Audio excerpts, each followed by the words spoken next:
बिस्मिल्लाहिर्रहमानिर्रहीम। अस्सलाम वालेकुम। आप देख रहे हैं हालात। मैं हूं सईद चौधरी।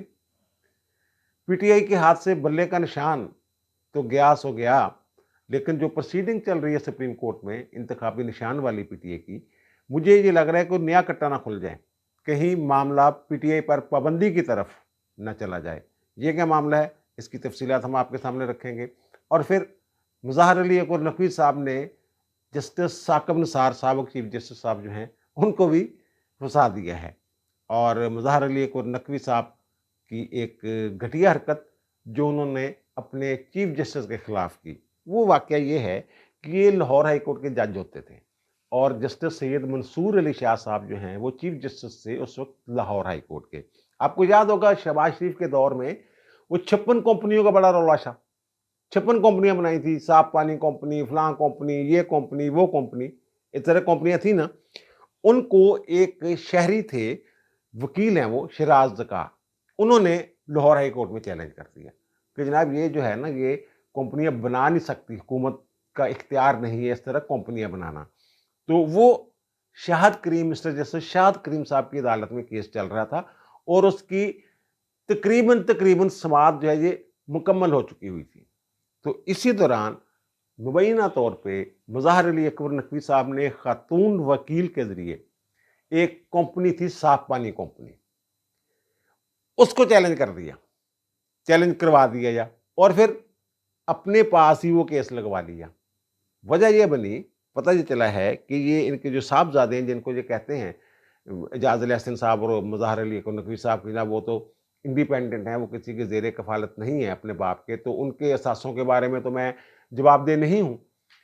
तो उनको ये लीगल एडवाइज़र लगवाना चाहते थे साफ पानी कंपनी में, लेकिन वो दाल ना गली। तो भाई साहब गुस्सा कर गए, थोड़ा-सा कबड़ील भी हैं ये, थोड़े से रसीले भी हैं और थोड़ी-सी अक्ड़ भी इनमें बहुत ज़्यादा थी कि मैं जज हूँ जनाब। और फिर एक और मामला था इसी तरह का, वो कैप्टन उस्मान होते थे यहाँ पंजाब फूड अथॉरिटी के चेयरमैन, उन्होंने भी कुछ लीगल एडवाइज़र रखने थे वो फूड अथॉरिटी ने, और उन्होंने इश्तिहार दिया था और फिर उन्होंने कुछ असामियाँ जो हैं वो पुर की थी। तो वहाँ भी जो साहबज़ादे हैं, वो ख़्वाहिश थी कि जनाब वहाँ उन्हें लीगल एडवाइज़र मुकर्रर कर दिया, लेकिन वो शराइत जो थी अहलियत की उन पर पूरा नहीं उतरते थे, तो उनको भी बुला लेते थे। उनकी भी बड़ी इन्होंने क्लास ली थी और फिर उन्होंने जो तकर्रियाँ की थी, वो सारी ख़त्म कर दी थी और कहा दोबारा जनाब इन्हें तकर्रर करो। वो भी जेड़े कैप्टन साहब सी, वो भी अपनी नौयत अलग अलग आदमी से उस्मान साहब, उन्होंने वो हुक्म ते मान लिया कि जनाब ख़त्म करती हैं, पहले वालियां तकर्रियाँ, लेकिन उन्होंने दोबारा अस्तिरन वो दोबारा भर्तियाँ नहीं की, वो पेंडिंग ही रहा मामला। तो बहरहाल साफ पानी कंपनी वाला मामला चल रहा था इनके पास, इन्होंने एक खातून से दरख्वास्त दिलवा के अपने पास लगवा लिया हुआ था। तो उसकी पेशियाँ और रोज़ाना बुला के उसके जो काम थे, साफ पानी कंपनी रोज़ाना बुला लेते थे, रोज़ाना उनकी बेइज़्ज़ती करते थे। मकसद आपने मैंने बता दिया क्या था। तो वो उस वक़्त थे एडवोकेट जनरल शकील रहमान साहब, बाद में वो लाहौर हाई कोर्ट के जज भी बने, लेकिन जवानी में अल्लाह को प्यारे हो गए, बड़े नाइस आदमी थे। उन्होंने पंजाब हुकूमत के बिहाफ़ पे एक दरख़्वास्त फ़ाइल की चीफ जस्टिस सैयद मंसूर अली शाह साहब के पास, और उन्होंने ये कहा कि जनाब ये एक ही नौइयत के केस हैं, 56 कंपनियों के केस जो हैं जिसमें साफ पानी कंपनी भी शामिल है, वो तो चल रहे हैं केस शाहद करीम साहब की अदालत में, और एक केस जो है साफ पानी कंपनी का तनहा केस, वो जस्टिस मुज़ाहिर अली रज़वी साहब के पास लगा हुआ है। आप ऐसा कीजिए कि ये एक ही नौइयत के केस हैं, जो कानूनी तकाज़ा है कि इनको एक ही बेंच में फिक्स कर दिया जाए समाअत के लिए। तो वो उन्होंने ये किया, सैयद मंसूर अली शाह साहब ने, ये उनका चीफ जस्टिस का जवाबदेही इख्तियार है। वो चाहें तो दोनों में से किसी बेंच के पास भी वो मामला जो है वो भेज सकते हैं, पूरा केस, तमाम मुकदमात एक ही नौइयत के जो होते हैं। और लेकिन एक रवायत जो है वो ये है कि जिस जज ने पहले केस सुनना शुरू किया हो, उसके पास दरखास्तें जाती हैं। शाहद करीम साहब ने पहले सुनना शुरू किया हुआ था, तो उन्होंने जो साफ पानी वाली कंपनी वाला केस है जो मुज़ाहिर अली नकवी साहब के पास था, और ये धमका रहे थे उन्हें कि थोनों नहीं पता मेरी गल नहीं मननी तो फिर मैं की करदा हुन्ना, रोज़ाना बुला के उनको। तो वो उन्होंने मुज़ाहिर अली नकवी साहब से लेके वो भी उन्होंने शाहद करीम साहब की अदालत में मुंतकिल कर दिया। अब जिस दिन पेशी थी, उस दिन वो खतून जो है दरखास्त गुज़ार, वो आई अदालत में। अब इनको तो पता था कि ये केस जो है, ये मुझसे ले लिया गया है, लेकिन मुकर्ररा तारीख पे जब वो खातून आती हैं अदालत में, तो ये उससे कहते हैं कि जनाब ये बहुत ताकतवर माफ़िया है, बहुत बड़ा माफ़िया है, ये वाला। और वो कहते हैं जनाब आपके चीफ जस्टिस ने ये केस मुझसे वापस ले लिया है, यानी मंसूर अली शाह ने ये केस मुझसे वापस ले लिया है और शाद करीम की अदालत में भेज दिया। जब वो कानूनी तकाज़ा था, उन्होंने ऐसे थोड़ा ले लिया था। तो वहाँ इन्होंने अपने कुछ वकीला बिठाए हुए थे। ये जितने भी कोर्ट रिपोर्टर्स हैं उनसे पूछ लें, या वकीला से पूछ लें, कभी ऐसा होता नहीं है कि अदालत में चीफ जस्टिस के खिलाफ इस बुनियाद पे नारे लग जाएँ। तो वो चंद एक वकीला जिनकी पहले से ये तैयारी करवाई गई थी कि उन्होंने क्या करना है, तो उन्होंने जब ये इन्होंने कहा ना कि मंसूर अली शाह ने यानी ये बड़ा ताकतवर माफिया है और आपके चीफ जस्टिस ने ये केस मुझसे वापस ले लिया है, तो उन्होंने शेम शेम शेम के नारे लगाए थे चीफ जस्टिस के खिलाफ, चीफ जस्टिस के इकदाम के खिलाफ। और भाई साहब ने उनको मना भी नहीं किया था।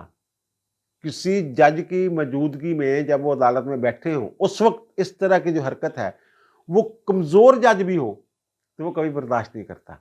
लेकिन इन्होंने ना सिर्फ उनको ये नारेबाजी करने दी, बल्कि इनके चेहरे पे एक मुस्कुराहट भी थी। उस वक्त जो अदालत में मौजूद थे कोर्ट रिपोर्टर, उनसे पूछ ली थी कि ऐसा हुआ था। और फिर मैंने अपने एक व्लॉग में ये जिक्र किया था, वो मुज़ाहरे लिए नकवी वाले में किन लोगों के लिए ये काबिल शर्म बात है कि जो इन्होंने रिज़ाइन दिया है, तो जो इनके तहफ़्फ़ुज़ करते रहे हैं। तो मैंने वहाँ ये ज़िक्र किया था कि आसिफ सईद खोसा साहब, उन्होंने इनके खिलाफ जजमेंट दी हुई थी, ऑब्जर्वेशन दी हुई थी और मामला भेजा था सुप्रीम जस्टिस काउंसिल को।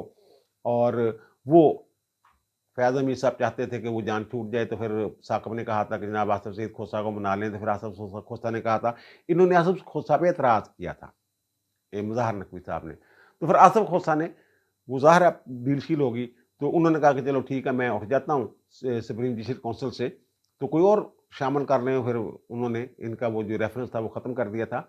वो एक और वाक़या भी ऐसा है जिससे वो उनको और भी शर्म आनी चाहिए आसिफ सईद खोसा साहब को। वो जो हमारे थे शौकत सिद्दीकी साहब, जिनको उन्होंने निकाला था और अभी तक उनका मामला वह सुप्रीम कोर्ट में पेंडिंग है, तो उन्होंने भी एतराज़ किया था आसिफ सईद खोसा पे, सिमिलर फुटिंग पे। उनके केस का भी फैसला उन्होंने किया हुआ था। उन्होंने भी ये कहा था जनाब आपने तो पहले अपना जो व्यू दे दिया है, तो आप इस रेफरेंस इस जुडिशियल काउंसिल के इजलास में ना बैठें। तो उन्होंने कहा नहीं मैंने तो बैठना है। उनकी दफा नहीं उठे थे। इनकी ये होती है डिस्क्रिमिनेशन, ये होता है इम्तियाजी सलूक, ये होती है जानबदारी। इस तरह इन्होंने यहाँ लूटमार मचाई हुई थी यार इन लोगों ने। अब इनके खिलाफ पीटीआई वाले जो इनके हक में जो है वो मैदान में आए हुए हैं। और अब जो मैं कहता हूँ साकब निसार को कैसे फंसा दिया, तो जब इनके खिलाफ मुज़ाहिर अली नकवी साहब के खिलाफ कार्रवाई शुरू हुई, फिर उन्होंने रिज़ाइन कर दिया, इस्तीफ़ा दे दिया अपने ओहदे से, तो फिर उसकी समाअत हुई। तो उस वक्त उन्होंने ये कौंसल ने कहा कि जनाब अब हम अपनी कार्रवाई जारी रखेंगे। और फिर उनको ख्वाजा हारिस साहब जो हैं उनको भी नोटिस हुआ, जो इनके वकील हैं, और इनको भी नोटिस हुआ, मुज़ाहिर अली अकबर नकवी साहब को भी। और उस वक्त आपको याद होगा कि मैं एक केस का बार-बार हवाला दे रहा था कि जनाब एजाज़ अल हसन और मुनीब अख्तर पर मुश्तमिल बेंच ये फैसला दे चुका है कि कोई जज इस्तीफ़ा दे दे या रिटायर हो जाए, तो फिर उसके खिलाफ सुप्रीम जस्टिस काउंसिल कार्रवाई नहीं कर सकती। और वो केस है आफिया शहरबानो केस। वो छपा हुआ है पीएलडी 2023 में और सुप्रीम कोर्ट पेज है उसका 510। ये मैं उसका पूरा हवाला दे रहा हूँ अगर आप पढ़ना चाहें उसको। तो वो उन्होंने ये डिक्लेयर कर दिया था। आफिया शहरबानो साहब ने साकिब निसार जब चीफ जस्टिस थे तो उनके खिलाफ एक रेफरेंस फाइल किया था सुप्रीम जस्टिस काउंसिल में, जिस पर कार्रवाई नहीं हुई थी। तो उन्होंने उसके खिलाफ 2020 में ये दरखास्त दी कि जनाब मैंने तो एक रेफरेंस फाइल किया हुआ, एक शिकायत दर्ज करवाई हुई है सुप्रीम जस्टिस काउंसिल में, उसका काउंसिल से कहें कि उसका फैसला कर दें। तो इन्होंने कहा कि नहीं ना, वो अब हो गए हैं रिटायर, तो अब उनके खिलाफ कार्रवाई नहीं हो सकती। और पहली ही पेशी पे बगैर हुकूमत को नोटिस किए उन्होंने वो फैसला कर दिया था। यानी रिस्पोंडेंट जो इनको नोटिस ही नहीं किए थे, उन्होंने अपने तौर पे जो फैसला किया। हम 209 में जो लिखा जज के खिलाफ कार्रवाई होनी होती है, वो मैंने बताया कि मुज़ाहिर नकवी और उनके वकील ख्वाजा हारिस अहमद को नोटिस जारी हुए थे एक दिन पहले। तो उन्होंने पूछा रजिस्ट्रार से कि जनाब ये कोई आपने नोटिस किए थे तो क्या उसका जवाब है? उनका जनाब व्हाट्सएप पे पैगाम भेजा है ख्वाजा हारिस अहमद साहब ने कि जनाब मैं 11:30 बजे नहीं पहुंच सकता, 2-2:30 बजे तक इस मामले को रख दें। और साथ ही उन्होंने ये कहा है कि जनाब रिटायर्ड जज के खिलाफ या इस्तीफा देने वाले जज के खिलाफ जो है उस केस की समाअत नहीं हो सकती। तो जिस पर जो अटॉर्नी जनरल हैं उन्होंने ये कहा कि जनाब जो आफिया शहरबानों वाला केस है ना, जिसमें डिक्लेयर किया है सुप्रीम कोर्ट के 2 रुकनी बेंच ने कि जनाब रिटायर्ड जज या इस्तीफा देने वाले जज के खिलाफ कार्रवाई नहीं हो सकती, तो वो जनाब फैसला जो है हम सुप्रीम कोर्ट में चैलेंज करने वाले हैं, उसके खिलाफ अपील हम फाइल करेंगे। तब सवाल ये पैदा होता है जनाब ये तो जून 2023 का फैसला है, तो ये तो टाइम बार्ड हो गया है, मियाद गुजर गई है अपील दायर करने की। तो वहाँ अटॉर्नी जनरल साहब जो हैं उन्होंने ये बात की कि ये बात कल ही हुकूमत के नोटिस में आई है, हमारे नोटिस में, कि ये कोई आफिया शहरबानों वाला केस भी है। तो अब जो मियाद वाला मामला है कि वो जनाब जो टाइम बार्ड वाला मामला है उसको ख़त्म कर दिया जाए, तो उसके लिए ये आगे डेट ऑफ नॉलेज से वो शुरू होगी कि जनाब कल हमें ये पता चल रहा है कि जनाब ये फैसला आ गया, तो फिर वो जो है वो ख़त्म की जा सकती है जो मियाद वाली शर्त है कि जनाब मियाद गुजर गई है वो मामला। तो उससे अगर शहरबानों वाला केस जो है उनका रेफरेंस बहाल हो जाता है, तो मुज़ाहिर लेक और नकवी साहब के साथ-साथ साकब निसार साहब के खिलाफ जो पुराना रेफरेंस है, आफिया शहरबानों वाला, ज़ाहिर अगर खातून इस हद तक गई हैं कि वो सुप्रीम कोर्ट में भी गई हैं कि जनाब सुप्रीम जस्टिस उनको ऑर्डर करे कि जनाब जो रेफरेंस पेंडिंग पड़ा हुआ उसको कोई फैसला कर दे, तो उसमें कुछ ऐसी चीज़ है कि जनाब साकब निसार के लिए खतरा पैदा हो सकता है। और बंदियाल साहब ने जो भागम भाग जाते-जाते फौरी तौर पे ये बेंच बना के उसमें ये लगा दिया था केस कि जनाब जाते-जाते अपने मोहसिन साकब निसार साहब को तो बरी करता जाऊँ ना, तो फिर मामला जब उठेगा, अब फिर उनके साथ-साथ मुज़ाहिर अली को नकवी के साथ-साथ ये भाई साहब जो हैं साकब निसार साहब, ये भी रगड़े में आएँगे आफिया शहरबानों वाले रेफरेंस में। ये मुझे ये लग रहा है, देख लीजिएगा आप, अगर ये फैसला हो जाता है शहरबानों केस की अपील जो है मंजूर हो जाती है हुकूमत की। टाइम बाड़े वाली बात मैंने बता दी। अब टाइम शाइम मियाद-मूद जो है वो मुद्दत गुज़र गई है, वो खत्म। ज़्यादा मियाद वाली बात नहीं रह गई, क्योंकि उन्होंने कहा नॉलेज कल ही हमारे इल्म में है और नोटिस हुआ नहीं था। और फिर सुप्रीम जस्टिस काउंसिल ने जो कार्रवाई है वो 15 फरवरी 11:30 बजे दोपहर तक मुलतवी कर दी। इस दौरान वो अपील भी आ जाएगी, अपील का फैसला भी हो जाएगा। अगर ना भी हुआ तो और टाइम मिल जाएगा। अब आते हैं जनाब हम उस तरफ कि जनाब ये इनके बल्ले का निशान तो गया सो गया, कोई नया कट्टा जो है वो भी खुल सकता है। ये जो सुप्रीम कोर्ट के 3 रुकनी बेंच के सामने केस चल रहा है, जो इलेक्शन कमीशन की अपील है, जिसमें उन्होंने कहा जनाब जो पेशावर हाई कोर्ट है, उसका फैसला दुरुस्त नहीं है कि उन्होंने हमें जो हुक्म दिया है कि बल्ले का निशान इन्हें अलाट किया जाए पाकिस्तान तहरीक-ए-इंसाफ को। तो उसके खिलाफ उनकी अपील है और उसकी समाअत कर रहे हैं, इलेक्शन कमीशन की अपील है। तो समाअत कर रहे हैं chief justice Pakistan justice Mohammad Ali Mazhar sahab और जस्टिस मुसर्रत हलाली साहबा पर मुश्तमिल बेंच जो है वो उसकी समाअत कर रहा है। अब जो प्रोसीडिंग है, पूरी प्रोसीडिंग मैं बयान करूँ तो बड़ा टाइम लग जाएगा। मैं मुख्तसरन ये बता देता हूँ कि उसमें जो बड़ी-बड़ी चीज़ें ऑब्जर्वेशंस के ज़रिए सामने आई हैं, वो एक तो ये है कि जनाब ये कहते हैं कि जनाब इलेक्शन कमीशन को इख्तियार नहीं है कि वो किसी पार्टी के अंदरूनी इलेक्शन जो होते हैं, इंट्रा पार्टी इलेक्शन जो होते हैं, उनका जायज़ा ले सकें। तो वहाँ ये चीफ जस्टिस साहब ने ये ऑब्जर्वेशन दी कि इलेक्शन कमीशन जो है उसके पास ये इख्तियार है, वो एक आईनी इदारा है और फिर कोई और उसके काम में मुदाखलत नहीं कर सकता और पार्टी इलेक्शन का वो जायज़ा ले सकता है। कोई और मुदाखलत नहीं कर सकता, यानी कोई अदालत, हाई कोर्ट वगैरह। फिर अदालत के सामने ये बात आई कि पेशावर हाई कोर्ट ने अभी तक तफसीली फैसला जारी नहीं किया। इन्होंने वैसे पेशावर हाई कोर्ट में तौहीन अदालत की दरख्वास्त भी दायर की है, इलेक्शन कमीशन के खिलाफ जनाब आपने हुक्म दिया था कि जनाब बल्ले का निशान जो है वो इन्हें अलाट किया जाए और पार्टी जो है वो वेबसाइट पे उसका सर्टिफिकेट वगैरह जो होता है वो जारी किया जाए, लेकिन उन्होंने जारी-शारी नहीं किया। तो इन्होंने फिर वहाँ तौहीन अदालत की दरख्वास्त दायर की है, उस पे पीर के लिए नोटिस जारी किए हैं पेशावर हाई कोर्ट ने। तो अब ये बेंच जो है सुप्रीम कोर्ट का ये कह रहा है जनाब कि उसमें एक सुकम है। उन्होंने जो इंट्रा पार्टी इलेक्शन है पेशावर हाई कोर्ट ने उनको दुरुस्त करार नहीं दिया। बल्कि ये कहा है कि इलेक्शन कमीशन को इंट्रा पार्टी इलेक्शन कलअदम करने का इख्तियार नहीं था। उन्होंने इख्तियार के हवाले से बात की है कि ये इख्तियार नहीं था, लेकिन पार्टी इलेक्शन तो उन्होंने भी दुरुस्त करार नहीं लिए और मसला पार्टी इलेक्शन का ही है। और जो इलेक्शन एक्ट है वो ये कहता है कि अगर कोई पार्टी इलेक्शन नहीं करवाती मुकर्ररा मुद्दत के अंदर, तो फिर उसको इंतखाबी निशान नहीं मिलेगा। तो जब पार्टी इलेक्शन ही दुरुस्त नहीं हुए, तो फिर इन्होंने कहा जनाब वो इलेक्शन हुए थे, उन्होंने कहा जनाब कहाँ हुए थे, वो नोटिफिकेशन तो दिखाएं कहाँ हुए थे। वो जी एक उन्होंने जाते पूछा किसी होटल में हुए थे, किसी ग्राउंड में हुए थे, दफ्तर में हुए थे, कहाँ इलेक्शन हुए थे, ये तो बता देना।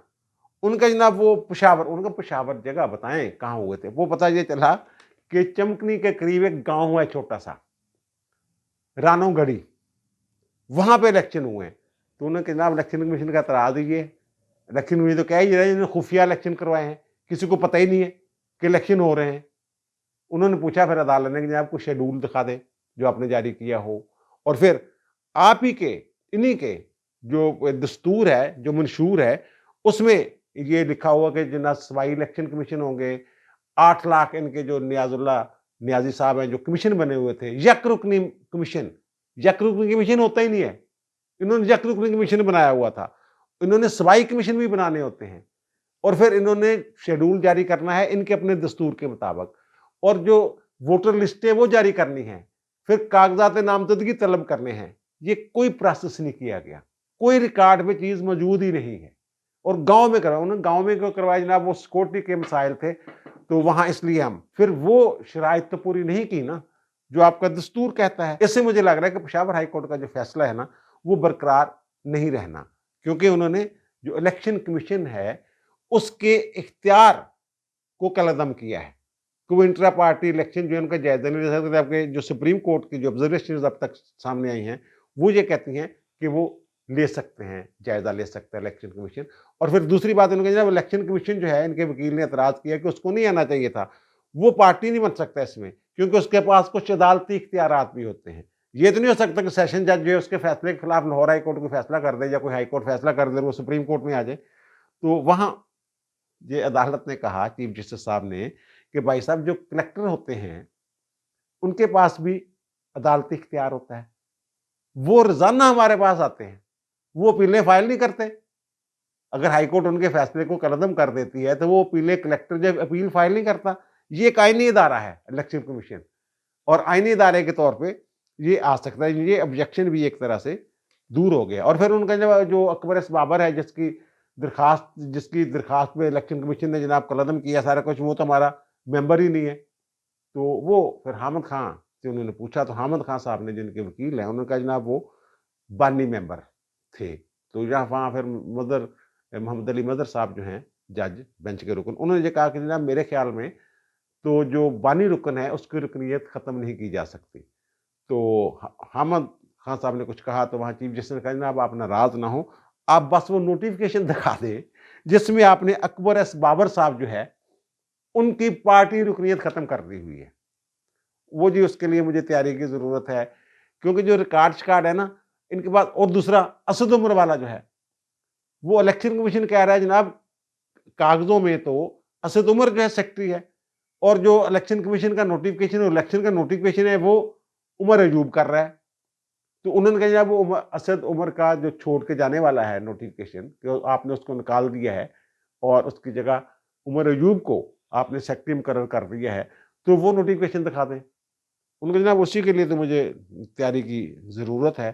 तो फिर पता ये चला कि जनाब 2017 में इन्होंने इलेक्शन करवाया था और फिर 2022 में इन्होंने करवाने थे। तो उन्होंने ये कहा चीफ जस्टिस साहब ने इलेक्शन कमीशन, जनाब आपने तो बड़ी रायत की है जब इनकी हुकूमत थी, तो आप तो फिर और भी 20 दिन दे दिए, ये आप क्या करते रहे। तो उन्होंने कहा नहीं जनाब उस वक्त में इनको नोटिस जारी किया था। वो चीफ ने कहा आप तो बड़े मेहरबान हैं इन पे। तो उन्होंने कहा नहीं जनाब उस वक्त में नोटिस जारी किया था और फिर बाद में इनको 20 दिन की जो मोहलत दी थी। तो वहाँ ये एक और चीज़ जो है नया कट्टा खुल गया। वो नया कट्टा ये खुल रहा है कि वहाँ चीफ जस्टिस ने पूछा इलेक्शन कमीशन वालों से कि भाई साहब जो ममनुआ फंडिंग वाला केस है उसका क्या बना। वो भी तो एक केस चल रहा था ना फॉरेन फंडिंग वाला, और फिर उसकी एक रिपोर्ट भी आई थी जिसमें उन्होंने इनको गिल्टी करार दिया था। हाँ जी बिल्कुल जनाब ये साबित हो गया है कि ये ममनुआ फंडिंग जो है वो लेते रहे, जिसको फॉरेन फंडिंग का नाम भी हम देते हैं। ये कहते हैं ममनुआ फंडिंग कहें, फॉरेन फंडिंग ना रहे, बाहर से पैसा नहीं लिया जा सकता, किसी कंपनी से पैसा नहीं लिया जा सकता, किसी फर्म से पैसा नहीं लिया जा सकता, इन्होंने लिए हुए हैं। वो एक रिपोर्ट भी जारी की थी उन्होंने, और फिर उसकी एक कॉपी जो है उन्होंने हुकूमत को भेजी थी ताकि वो मजीद कार्रवाई हो सके, लेकिन हुकूमत ने उस वक्त पता नहीं सियासी मसलतों के तहत, किस मसलतों के तहत वो नहीं किया था। तो वो अदालत को ये बताया गया कि जनाब शो काज नोटिस जारी हुआ था फर्दर कार्रवाई के लिए उस रिपोर्ट की बुनियाद पे, लेकिन अभी तक वो पेंडिंग है। तो अदालत ने पूछा जी वो कब से ये मामला चल रहा है? पता चला जनाब, अदालत को बताया, इन्होंने बताया पीटीए वालों ने कि जनाब 2014 से ये इशू चल रहा है, ममनुआ फंडिंग वाला केस। और फिर उन्होंने चीफ साहब ने कहा कि यार ये अकबर बाबर आपके पीछे क्यों पड़ा हुआ है? तो फिर वो मैंने बता दिया। हामिद खान ने कहा जनाब ये बानी रुकन रहे हैं, बानी रुकन है, तो लेकिन इन्हें निकाल दिया गया। उन्होंने निकाला तो दिखाएं कैसे निकाल दिए। तो ये अब अगर उस तरफ चला गया ममनुआ फंडिंग की तरह मामला, तो फिर जो आर्टिकल 17 है आइन का, उसके तहत इस जमात पे पाबंदी लग सकती है। पाबंदी लगने का तरीका ये होता है कि वहाँ जो है कबीना वो इजलास में फैसला करती है जनाब ये इसकी हरकतें हैं और पाकिस्तान की सालमियत और इस्तेहकाम के खिलाफ काम कर रही है और फॉरेन फंडिंग शंडिंग ये वाली चीज़ें जो हैं, तो इस पर पाबंदी लगाई जा रही है। तो इसको फिर वो रेफरेंस बना के सुप्रीम कोर्ट को भेज देती है और सुप्रीम कोर्ट ट्रायल के बाद फिर जो करना होता है करती है। तो अब तक की कार्रवाई है, आज फिर इसकी समाअत हो रही है। तो वो उन्होंने वैसे कहा चीफ जस्टिस ने कि यार हमारा जो वीकेंड है ये आपने ख़राब कर दिया। वो Aamir Rahman additional attorney general खड़े हुए थे वहाँ, तो उन्होंने कहा जनाब हमारा भी हो गया है, आपका भी हो गया, आप यहाँ मौजूद रहें कल, हो सकता है ज़ाहिर है वफाक के नुमाइंदे, तो आपसे कुछ पूछना पड़ जाए।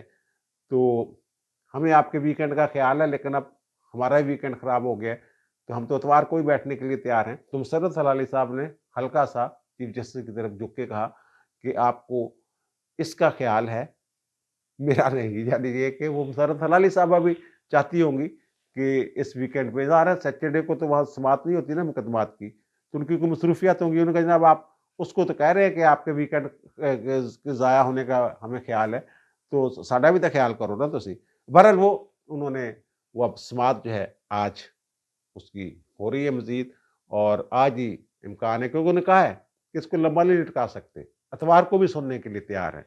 तो जो अब तक की ऑब्जर्वेशंस है, उससे तो यही लगता है कि जनाब जो पेशावर हाई कोर्ट का फैसला है, वो कलअदम होता हुआ नज़र आ रहा है, क्योंकि उन्होंने इख्तियार समाअत के हवाले से फैसला दिया हुआ है, इलेक्शन दुरुस्त होने के हवाले से फैसला नहीं दिया हुआ। अगर इलेक्शन दुरुस्त हैं, वो तो कहते हैं कि इलेक्शन में कोई इख्तियार ही नहीं था कि ये पार्टी इलेक्शन दुरुस्त हुए हैं या नहीं, बस वो नोटिफिकेशन जो आया था, उन्होंने जो रिपोर्ट सबमिट करवाई थी, उसका जायज़ा नहीं ले सकता था इलेक्शन कमीशन। लेकिन ये कहते हैं, जो सुप्रीम कोर्ट है, ये कहती है कि जनाब उसके पास ये इख्तियार है, और इलेक्शन कमीशन खुद भी यही कह रहा है, यही दरख्वास्त लेके आए जनाब हमारे पास इख्तियार। और उन्होंने ये भी कहा जनाब पेशावर हाई कोर्ट से देख लें, अगर कोई तफसीली जजमेंट कल तक आ जाती है तो वो भी हमें बता दें। फिलहाल तो जो है शॉर्ट जजमेंट की बुनियाद पर ही हम कुछ फैसला करेंगे जो भी करना है।